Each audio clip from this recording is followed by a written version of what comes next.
So, without further ado, let me introduce myself. I'm named Terry Anderson. I live in Edmonton, Alberta, and I am actually a member of Spokane Unitarian as well, but I live in Canada, and I'm on the board of the NAUA. So our speaker tonight is no stranger to many of you, Reverend Dr. Todd Eklof. I asked him to send me a short little canned bio that he uses, and I found out some things that I didn't know about Todd, so I will take advantage to share them with you now. He's a native of San Francisco. Todd started in the ministry as a Southern Baptist minister, but he left the Christian faith while still in seminary, explaining that he just simply grew out of it. Then he was 16 years in TV news and corporate video production, in which time he rejoined a Unitarian Universalist church, and he re-entered the ministry in 1999 until 2011. He's been since 2011. He's been the minister at Unitarian Universalist Church of Spokane.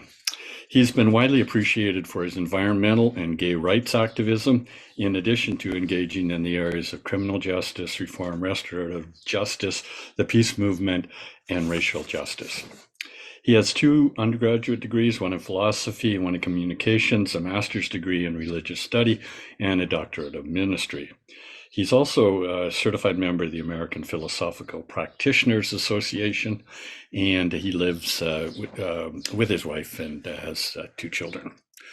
So without further ado, thank you, Todd, for coming, and we'll turn the mic over to him. And if you do have a burning question that can't wait till the 2 questions and answer, or you're too shy, the text window, I will be monitoring that and will relay things to Todd as required. So thank you, Todd, and I'll turn it over to you. Thank you, Terry. Thank you all for being here. Thanks to the Academy for inviting me to speak about a subject that I love talking about it and continue to love learning about, and that is liberalism and our own very rich liberal religious history. So thank you all for all that you do and for spending an hour and a half or so with me this evening. I'm going to be sharing my screen most of the night so that I can share a PowerPoint presentation with you, kind of a slideshow. But I would just describe this presentation as an attempt to be a sort of impressionistic course this evening rather than a linear course. It'll be somewhat linear, but rather than just sort of teaching straight history, what I've tried to do is really take the essence of the Enlightenment and its origins that have impressed themselves upon me and that inspire me and stick with me in the hopes that I can leave you in our short time together this evening with an impression that will stay with you, with an emotional impression, as well as some sort of bullet points that might stay with you as well. So, and then I'll try to move through it fairly quickly so we can get to any sort of questions or responses. So I'm going to share my screen. Actually, let me make sure my presentation is up. Yes. All right. Share screen. And I'll start the slideshow. Hopefully, there it is. Okay. Everybody see that okay? Looks good. All right. So let's just get right into it. First, with a disclaimer. I think this was an excellent disclaimer from Helena Rosenblatt's interesting book, The Lost History of Liberalism. Says the truth is that we are muddled about what we mean by liberalism. People use it in all sorts of different ways, often unwittingly, sometimes intentionally. Should probably people use the term in all sorts of different ways, often unwittingly, sometimes intentionally. So it's not an easy thing to talk about, and just about everything you read will say a little something different about it. But what I'm mostly interested in is what I would call Enlightenment liberalism. So that's what I want to focus on today. What I have really learned and has impressed itself upon me based upon my understanding of Enlightenment liberalism. And I would qualify it really fundamentally as the belief in human dignity. That's probably the umbrella value and recognition of Enlightenment liberalism, that all human beings, all people, and all persons, right? So all peoples, regardless of where they're from, and every individual within the human family has inherent worth and dignity. That's an Enlightenment principle, something that did not exist really before the Renaissance. And the way that we maintain that dignity is by creating societies that have three values or three principles that are lived out in society. And when we fail to have these three principles in our societies and have them front and center in our societies, we fail to maintain societies that promote human dignity, including human welfare and individual unfolding. That is the opportunity for every individual to have what they need so that they're able to fully unfold to achieve their full potential. One of those values is reason. Human beings are rational creatures, according to this philosophy, and should be trusted to use reason for the betterment of humanity. So it's a twofold understanding of reason. Yes, reason is thinking well, thinking soundly, and using evidence-based thinking. But just as importantly is that we respect the ability of every person to use reason on their own. In other words, we don't need a church to give us doctrines or dogmas telling us what to think, nor do we need the state to tell or forbid us from thinking what it is we want to think. So the reason is as much a part of the human dignity as anything else. It is our trust in the human ability to think for ourselves. And that goes quite along with freedom, the freedom to speak and the freedom to think, which are very important specifically for Western liberals, but we can't leave out the freedom to participate in the benefits of society without prejudice. So it's twofold, right? The freedom to speak, the freedom to think for ourselves, but also the freedom to participate without being interrupted by either a powerful minority or a powerful majority, or because of some arbitrary conditions of our identity or physical appearance or anything else. And then finally is tolerance. Tolerance is really the key to having a civil society, and it is a very low bar. We are not required to love each other. We're not required to agree with each other. We're not required to embrace each other. We're not required to agree or to celebrate our differences. Those are wonderful things to do. I hope we get to that point in most of our relationships where we can at least celebrate our differences. But if we at least tolerate our differences, that is all that is necessary to maintain a peaceful society, right? Where we use reason and where we respect each other's freedom, and yet we still come to a point where we disagree. If we can tolerate those disagreements, we will have a peaceful society. And this is the only way societies have ever proven to genuinely have dignified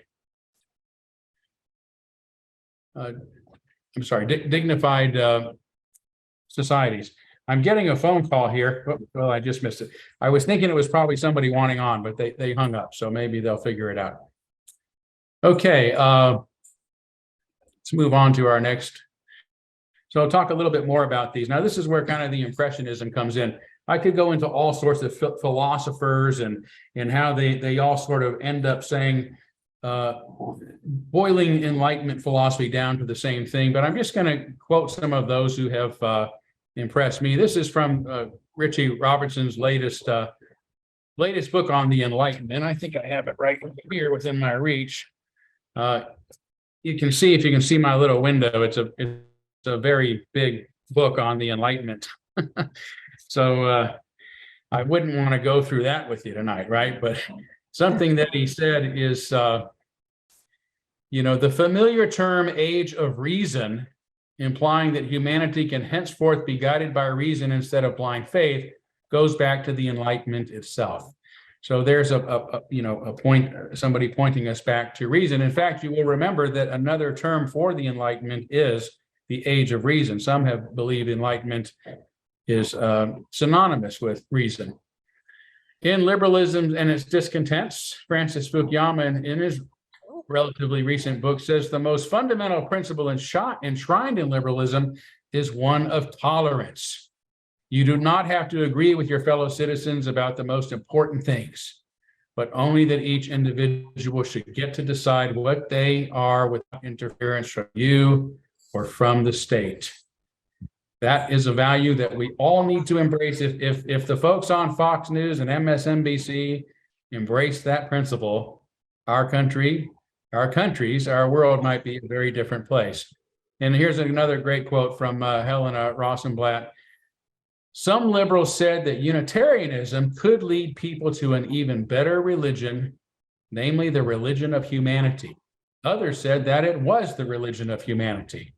Right? Unitarianism, right from the beginning, is associated with this pro-human philosophy, a religion of humanity, if you will. Remember that Unitarianism is really almost synonymous with humanism.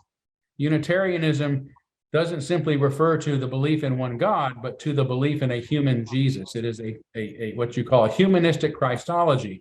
And there's no accident that humanism, with a capital H, 20th century humanism, emerged out of the Unitarian Church. In fact, it emerged out of the Unitarian Church here in Spokane in 2011, between 2011 and 2016. So because we believe in the teachings, the humanitarian teachings of Jesus, or it's our Unitarian forebears did, that led to a humanistic theology, if you will. Okay, this was Immanuel Kant, obviously much earlier, an Enlightenment thinker himself. Some would call him the father of Enlightenment. Others might call give others that title. He said, nothing is required for the Enlightenment, however, except freedom. And the freedom in question is the least harmful of all, namely, the freedom to use reason in all public matters, right? Without being condemned, all public matters. And you've heard of his categorical imperative. A lot of people make a big deal out of the categorical imperative, thinking that he was suggesting that, we should adopt an ethic in which there is an imperative that is useful to us in all circumstances, categorical. But he gave us the categorical imperative, and it is what has since been deemed the humanistic ethic, that no person should ever be a means to somebody else's ends, but should be considered an end within themselves. Stated by Erich Fromm, the humanistic ethic means that whatever we do as a society, all of our systems, our government, our inventions, our workforce, everything that we do, all of our policies, all of our laws, should be to benefit human welfare and or individual unfolding. And that includes taking care of the environment. We recognize humanity is not separate from our environment or our relationship with creatures. But this again is the sort of Maslowian pyramid, right? That we know what humans need, if we agree with Maslow, that we have a lower stratum that requires us to have our basic essential needs met, from everything from food and clothing up to security and safety and belonging. And often, communist countries like Russia do really well at providing those. Some Maoist China providing the basics, but they do so at the expense of allowing people to be free and unfolding and getting the top of the pyramid. Countries like ours, we tend to focus more on individual rights and the possibility of unfolding at the expense of making sure everybody has what they need to get to that point to begin with. Both are failures, both are failed societies. We live in a world that is failing right now because we have forgotten the Enlightenment principles or not lived by them. And finally, in A History of Unitarianism, written in 1945, the great Reverend Earl Wilbur Morse said that our religion is defined by the fundamental principles of freedom, reason, and tolerance. which is synonymous with enlightenment. Ours is an enlightenment religion. That is what it is rooted in, at least has been. Here's kind of a fun fact I picked up about Sir Isaac Newton. You all know the characteristics of Newtonianism, probably. Experimental method. He said, I do not feign hypotheses. He wanted to find proof. Mathematically calculable evidence is part of it, and discovering the laws of nature. And his thinking ended up inspiring philosophers, engineers, and social architects, to the point that Robertson says international trade was also imagined as a Newtonian balance of forces composed of regularity and attraction. More broadly still, Newtonian cosmology provided a model for concepts like the balance of trade and the balance of power. It is present even in the American Declaration of Independence, with its opening appeal to the laws of nature and the nature of God. All of this to say that on all these grounds, Newton has been called the prime mover of all Enlightenment thought. That's an interesting thing about Newton, right? He doesn't usually get credit for being the prime mover of all Enlightenment thought. But how many of you knew that Isaac Newton was, at least theologically, a Unitarian? He disbelieved in the doctrine of the Trinity. Although he accepted Christ as the Son of God, he thought the Son far from equal with the Father. By extensive studies in church history, he had established to his own satisfaction that the doctrine of the Trinity had been imposed on the Council of Nicaea in 325 CE by the artful prelate Athanasius, who also had encouraged the pernicious growth of monasticism. So that's an interesting comment, right? That is, he was anti-Trinitarian. Newton was the prime mover of all Enlightenment thought. Newton was a Unitarian, therefore a Unitarian was the prime mover of all Enlightenment thought. That is something to be proud of. So I want to talk about 3 small steps for men in the classic term of humanity, and 3 giant leaps for mankind. So we could do a lot of history on the Enlightenment and its roots, but I just want to say it was in 3 giant leaps. There were 3 giant leaps. The first was the pre-Socratic philosophers 2,600 years ago. It began with Thales of Miletus, and Thales of Miletus was the first person that we know of, that we have historical evidence of, who tried to explain the world in natural rather than supernatural terms. And that led to all sorts of creativity and innovative thinking that we'll get to in a moment. But rooted in that, again, is a pro-human attitude, right? If we think that we can figure it out for ourselves, it implies that we believe there is something about human beings that is capable of figuring out for ourselves. It is a belief in human reason and human agency. And this was something that had not, to our knowledge, existed before, at least not in mass. It was so spectacular that Bertrand Russell once said, the rise of Greek civilization, which produced this outburst of intellectual activity, is one of the most spectacular events in history. Nothing like it has ever occurred before or since. So Renaissance, generally between the 14th and 17th centuries. Francesco Petrarch, called the father of humanism. Now remember, humanism to this point is referring to humanism with a small h, not the humanism of the 20th century that began with the Humanist Manifesto and John Dietrich, those sort of things, but the humanism with a small h, meaning this pro-humanism attitude, that everything we do should be for the benefit of humanity and that we should study humanity, that sort of thing. So he's the first one who said at the start of the Renaissance that we need to pursue the studia humanitatis in many different and distant lands. What that means is the study of humanity. Now, this was groundbreaking, right? Because up until this point, right, the Renaissance followed immediately, almost coincided with the Reformation. Up until this point, there was no studying anything but church dogma, at least for those who were part of Europe, Eastern and Western Europe. So they They had to study, see everything. That Christianity was almost a language. Church dog was almost a language. You had to paint and write music and speak in official dogmatic terms in order to protect yourself from punishment or death or something terrible.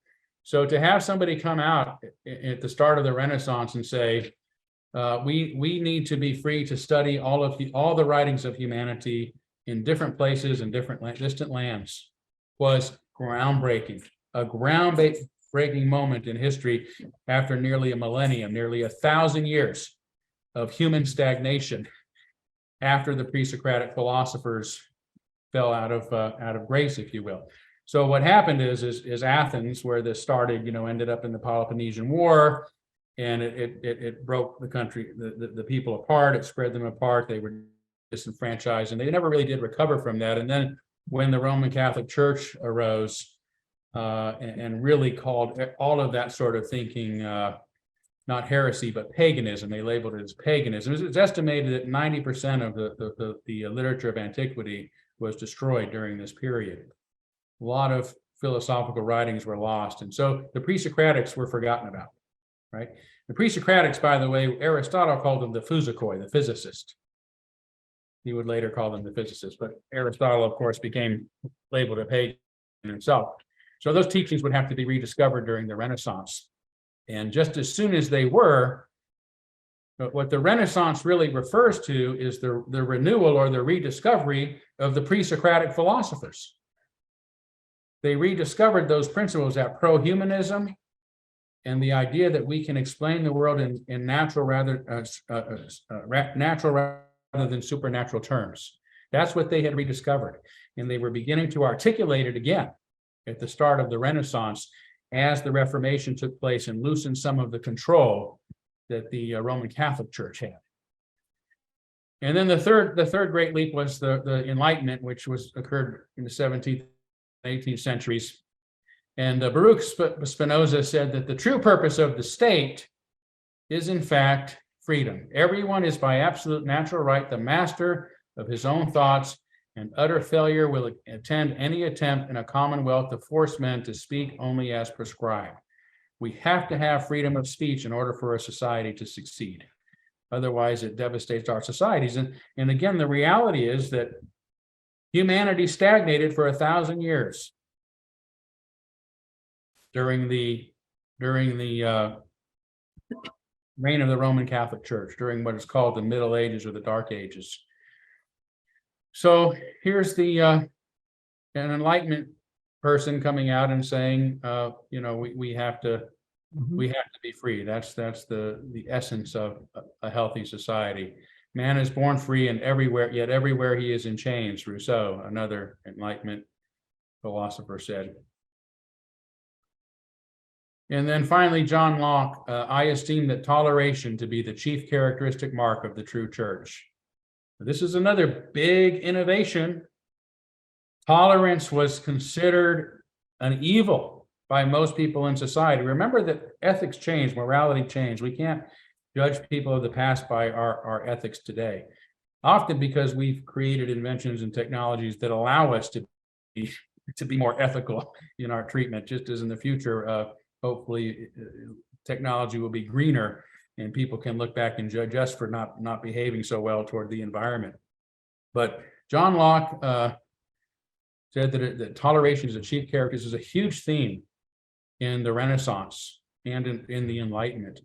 And toleration didn't mean the same thing, right? And initially, it just meant that we won't kill people who live with us that we disagree with, but we will segregate ourselves from them. We'll treat them poorly, those sort of things. And it kept changing and changing over the decades until it finally became this idea that we will be as it is today, that we need to be tolerant of people who are vastly different from us in ways that are kind and respectful. We respect the worth and dignity. It took a long time for that definition of toleration to emerge, and it did so through many different permutations. Okay, so from Baptist to Unitarian, and I'm not just talking about myself. as Terry mentioned, I was a Southern Baptist for many years, even was an ordained Baptist minister. But the Unitarianism itself came from, in a way, came from the Baptist. And this is so because along with the Reformation, there was kind of a separate Reformation that started with a group of Reformationists called the Anabaptists. Now, that means baptize again, essentially. And the Anabaptists were pushing back against the authoritarian church.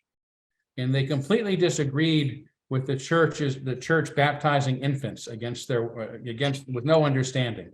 To absorb somebody into your religion without giving them a choice, they considered an evil, which again was a giant leap forward in ethical thinking. And so they would only accept adults who had chosen to be baptized again. And that was the beginning of a religion that really respected the dignity of the adult. I was talking today with a group where, you hear so often that, if we don't get young families and young children in our churches, we're not going to exist in the future. And that's simply not true. Unitarians have always grown by embracing adults who come to us of their own free will, who discover us and come. And that's how our churches grow. So we're still doing this today. We still respect individual choice by those who are old enough and capable enough to be able to make them for themselves. So out of the Anabaptists came great human dignity and respect. And from that, they were persecuted out of existence. There's no Anabaptist around today, sadly. I mean, they really caught hell. It was ugly. I won't go into it. But their remnants became Baptists, Mennonites, and Unitarians. Okay, and two of those, to this day, at least ostensibly, maintain those values based on human dignity and respect. That is, they hold congregational polity, freedom of the pulpit, and freedom of belief and religious tolerance. The Mennonites have a lot of those, but their structure is a little more hierarchical. But the Baptists, again, ostensibly, a Baptist can be fairly dogmatic, but Baptists have a doctrine they call priesthood of the believer, that there is no intercessor between yourself and your God. There's no church, no priest, nobody intercedes but the individual. They don't always live that out so well. Unfortunately, they were taken over by fundamentalists in the 1980s. And it's harder to recognize that value. But the Baptists gave us the freedom of speech in this country. The Baptist Joint Commission still exists. It was born during the formation of this country to establish separation of church and state, and they're still working on those issues today. And so the Unitarians also, we have all of these qualities: congregational polity, freedom of the pulpit, freedom of belief, religious tolerance. We're struggling to maintain that today ourselves. Hopefully we won't get too far astray. So this leads us to the official birth of Unitarianism. Remember, Unitarianism was an ideology or a type of theology. It was the original Christian theology that was countered with the Council of Nicaea 325 years after Jesus' birth. And then 80 years later, or 50 years later, I should say, it was actually Unitarianism became illegal. So they started in Nicaea saying the Father and Son are the same thing, they're equal, and then they really pumped up the idea of the Holy Spirit and invented the Trinity in the Council of Constantinople, I think in 381, and that was that was it for Unitarianism. It became illegal. So I'll tell you why I'm quoting these in a minute, but Sebastian Castello was a Unitarian theologian from the 16th century. And he asked, who made Calvin the arbiter of all the sects that he alone should kill? He is the word of God, and so have they. If the matter is certain, to whom is it so? To Calvin? But then why does he write so many books about manifest truth? In view of all the uncertainty, we must define the heretic simply as one with whom we disagree. And if then we are going to kill heretics, the logical outcome will be a war of extermination, since each is sure of himself. He also said to kill a man is not to protect a doctrine, but it is to kill a man. When the Genevans killed Servetus, they did not defend a doctrine, they killed a man. To protect a doctrine is not the magistrate's affair. What has the sword to do with doctrine? Now, for those who know Michael Servetus, the young Spanish theologian who got to read the Bible for himself after the invention of the printing press and discovered there was no such thing as a Trinity in it and wanted to tell everybody, and so he wrote a book on the errors of the Trinity, which got him in a lot of trouble, including by the reformer John Calvin, who personally tried and convicted him and ended up condemning him. He was found of, see here, he was convicted of heresy for questioning infant baptism in the deity of Christ, and the Calvin sentenced him to be bound and taken to Champel, and there attached to a stake and burned with his book to ashes. And I must tell you, it was a brutal death. They used green wood so that it would take a long time. So it was real torture for this poor man. It took him hours to die. Yeah, terrible. And then Castelli also said, "We are all heretics in the eyes of those who do not share our views. Let us be tolerant towards one another, and let no one condemn another's belief." Again, this is radical thinking for the 16th century. Radical thinking. And we have to be proud that the Unitarians are the ones who were on the right side of history at this point. Servetus, it wasn't that people agreed so much with his writings, is they disagreed with how he was treated. He was a fairly liked person, fairly well-known person. He'd come up with some other scientific innovations that were popular. So to have him put to death for disagreeing in this way made him a martyr. And that really is what caused people to take a second look at him. So that leads to the Edict of Torda, also in the Renaissance, 1560, which partly says, at least, that in every place the preacher shall preach and explain the gospel, each according to his understanding of it, and if the congregation like it, well. If not, no one shall compel them, for their souls would not be satisfied, but they shall be permitted to keep a preacher whose teaching they approve. Therefore, none of the superintendents or others shall abuse the preachers. No one shall be reviled for his religion by anyone according to the previous statutes, and it is not permitted that anyone should threaten anyone else by imprisonment or by removal from his post for his teaching. How far we have fallen. But the Edict of Torda demonstrates religious freedom, religious tolerance, freedom of speech, and freedom of the pulpit, which is amazing to think came into law in 1568 when King John Sigismund and his Bishop Francis David turned Hungary really into a Unitarian kingdom and made Unitarian a formal religion for the first time in world history. And it was immediately based upon this type of religious tolerance, this religious freedom law.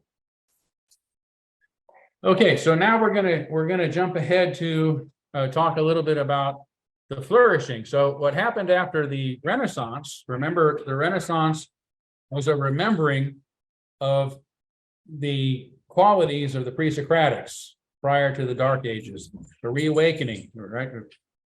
Things started to re-emerge, brighten up, and then lighten up and lighten up. And the Enlightenment is really just a term we use for the flourishing of the Renaissance ideas that began in the Renaissance. They spread. So in America's real religion, A. Powell Davies, I should have said Reverend A. Powell Davies, a Unitarian minister, says it was a turning point of history, a turning point in human history. The founders knew they wanted larger freedom of the person, and they also knew, but not at first so clearly, they wanted freedom of opinion, freedom of conscience, and freedom of mind. So I'll go into this just real briefly. But the Enlightenment thinkers realized that to have this freedom, we had to get away from authoritarian government. But nobody knew how exactly to do that. The government should be for the benefit of individuals, for sure. But how do you do that?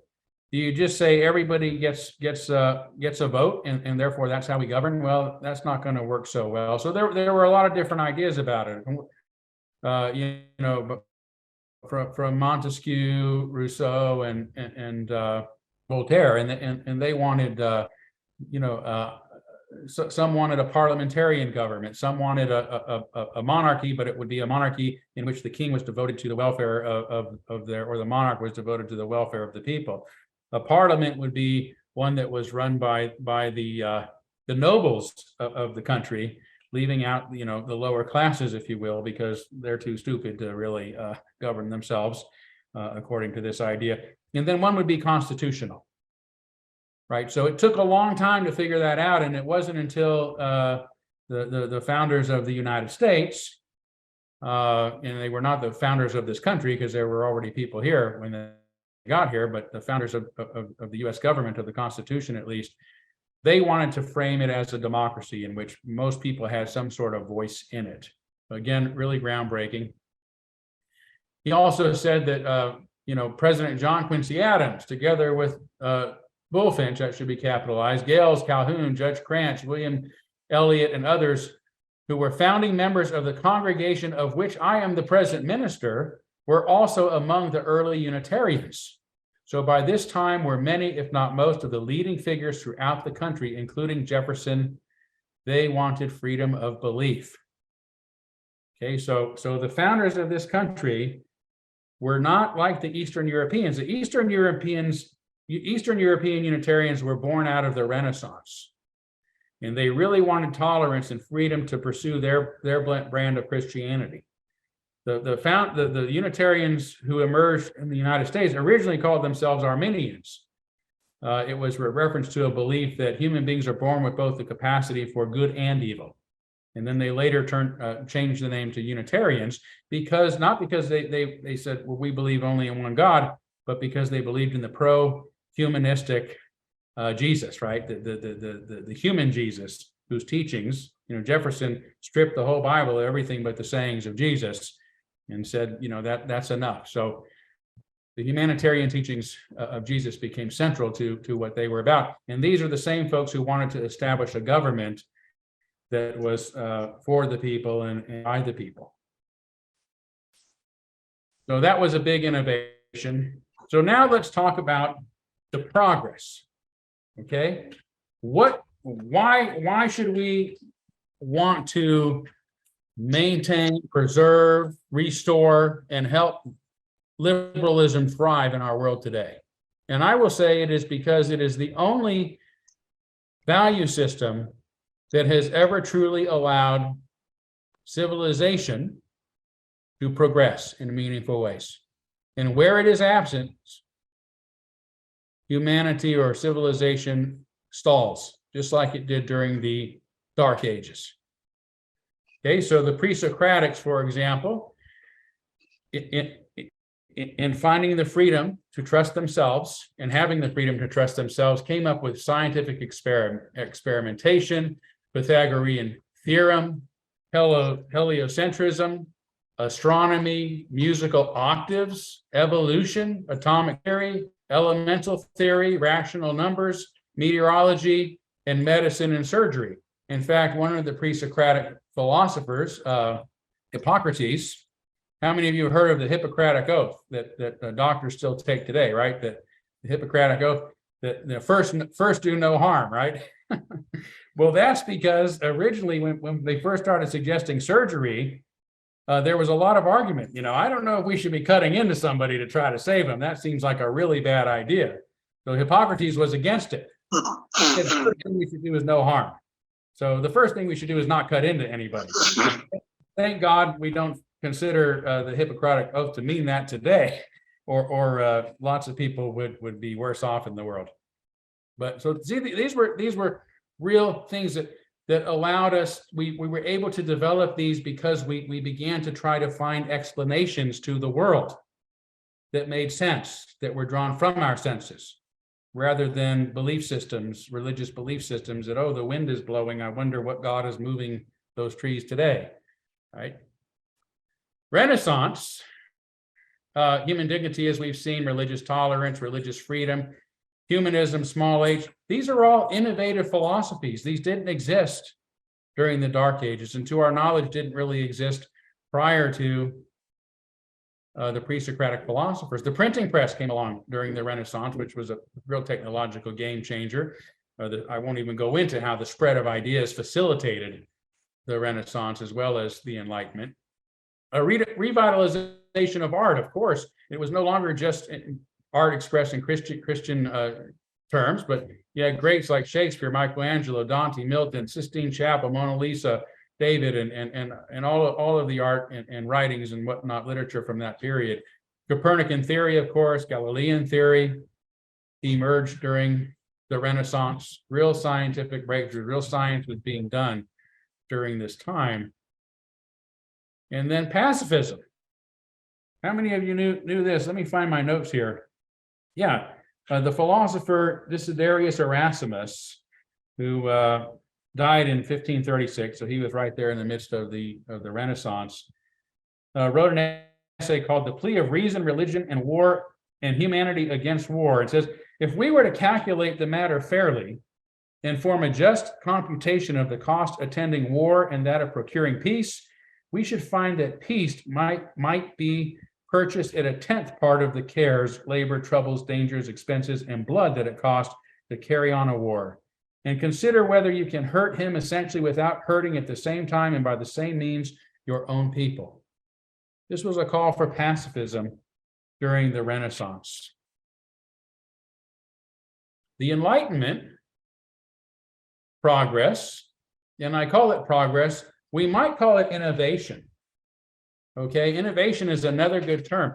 And remember, in order for us to progress, my thesis is that we have to have these principles in place: the humanistic ethic, freedom, reason, and tolerance. And where we don't have that, society stalls, right? So King Sigismund wrote, and David wrote the Edict of Torda, issued the Edict of Torda. It lasted for a while until the king unfortunately died in an accident, and the Catholics took over at that point, and they passed literally what was called an anti-innovation law. Right? We would grandfather in all the ideas that were covered under the Edict of Torah, but there could be no changes. Anybody with any new ideas would be punishable by death. And Franz David made the mistake of saying that he thought praying to Jesus was no different than praying to Mary. Made no more sense than praying to Mary, for which he was indulgent and died 6 months later, got sick and died 6 months later. For innovative thinking. See, progress is based upon innovative thinking. If innovative thinking is outlawed because there is only the beliefs of the status quo, that's why we stagnate. It's just logical that that's what's going to happen. But in the Enlightenment, we began advocating for the humane treatment of criminals. In a 1764 pamphlet by philosopher Caesar Beccaria laid out arguments against the barbarities by identifying the cost and the benefits of criminal punishment. Gay rights, if you can believe it. The other great Enlightenment thinker, Jeremy Bentham, actually composed the first systematic argument against the criminalization of homosexuality. As to any primary mischief, he said, it is evident that it produces no pain in anyone. On the contrary, it produces pleasure. The partners are both willing. Okay, Enlightenment. 1700s. Animal rights. Jeremy Bentham also said that the day may come when the rest of animal creation will acquire those rights which never could have been withholden from them, but by the hand of tyranny. The abolition of slavery, of course, we all should know that story. It was something that was demanded by Enlightenment philosophers like Jean Bodin, John Locke, Montesquieu, and was also a big reason for criticizing the monarchy. You couldn't criticize the monarchy for treating its subjects like property if you had property. Women's equality was a big one, right? Women's suffrage. In her 1730 preface to Reflections upon Marriage, Mary Astle, who was born in 1666, wrote that if absolute sovereignty be not necessary in a state, how comes it to be so in a family? Or if in a family, why not in the state? So no reason can be alleged for the one that will not hold more strongly for the other. If all men are born free, how is it that all women are born slaves? And they must be, if the being subjected to the constant, inconstant, uncertain, unknown, arbitrary will of men be the perfect. Now, her writings ended up borrowing from Locke, and then also influencing Mary Wollstonecraft, who really became the mother of modern feminism and was a Unitarian herself, wrote A Vindication of Women's Rights in 1792. And of course, democracy. And again, it took a long time to figure out what kind of government could we make that's going to really reflect the Enlightenment principles. And it was the framers of the U.S. Constitution that really narrowed it down to democracy, which has been modeled in other places around the world, including separation of powers by Montesquieu. He actually had, the three branches of government that exist now in the U.S. Rule of law, that even monarchs and those in power should be held accountable to the law. Okay, so those are some of the technologies, the thinking, the ideology that was born out of these three giant leaps between the pre-Socratics, the Renaissance, and the Enlightenment. And I'm getting close to wrapping up here, I promise. No, I'm speaking rather quickly. But I think a really important thing is to talk about the 1800s.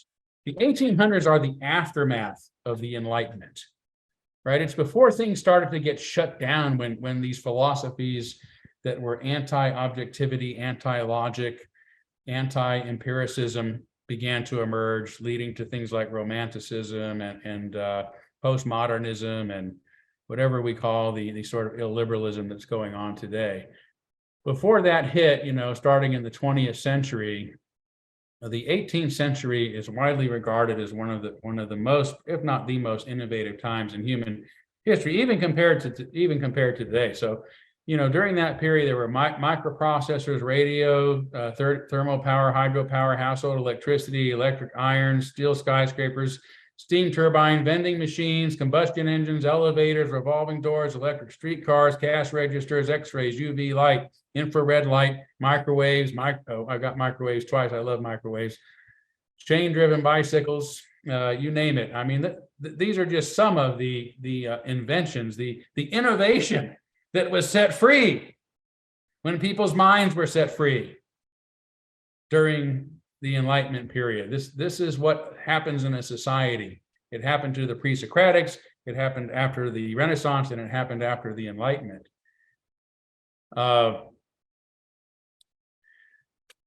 John Dietrich, founder of religious humanism, one of my predecessors here in Spokane, said it was this movement of liberalism which marks the 19th century as the most remarkable period of human history. In fact, the 19th century did more to add to the sum total of human life than all the other centuries of the Christian era put together.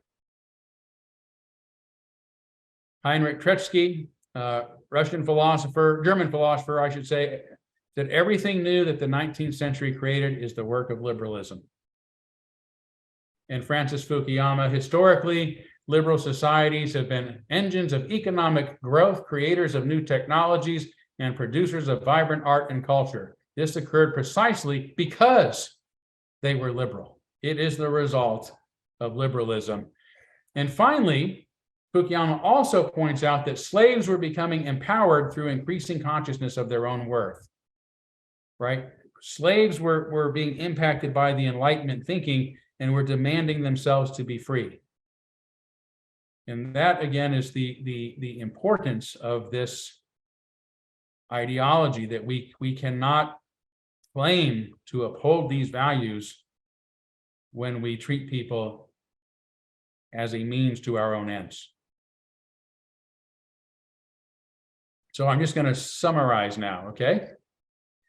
Again, as we started, Liberalism begins with the fundamental belief that all people and every person has inherent worth and dignity. Such dignity can only be maintained and benefited from when societies are based upon freedom, reason, and tolerance. And by freedom, we mean freedom of speech and thought, of course, and the freedom to participate in society's benefits without prejudice. Reason means ideas should be based upon evidence and sound thinking, but reason also requires us to trust that others can think for themselves. And tolerance. Tolerance is a low expectation, but it is all that is necessary to maintain peaceful societies, peaceful relationships. And thus ends my whirlwind presentation.